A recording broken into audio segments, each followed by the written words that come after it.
हिरण्यवर्णाम् हरिणीम् सुवर्णरजतस्रजाम् चन्द्राम् हिरण्मयीम् लक्ष्मीम् जातवेदो महावः ताम् महावः जातवेदो लक्ष्मीमनपगामिनीम् यस्याम् हिरण्यम् विन्देयङ्गामश्वम् पुरुषादहम् अश्वपूर्वाम् रथमध्याम् हस्तिनादप्रबोधिनीम् श्रियम् देवीमुपह्वये श्रीर्मा देवीर्जुषताम् कांसोऽस्मिताम्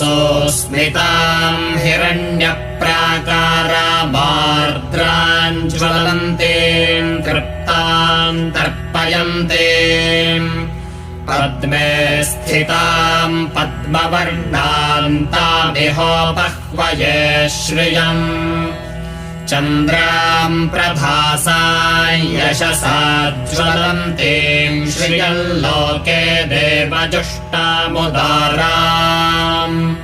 ताम् पद्मिनीमीम् शरणमहम् प्रपद्ये लक्ष्मीर्मे नश्यताम् त्वा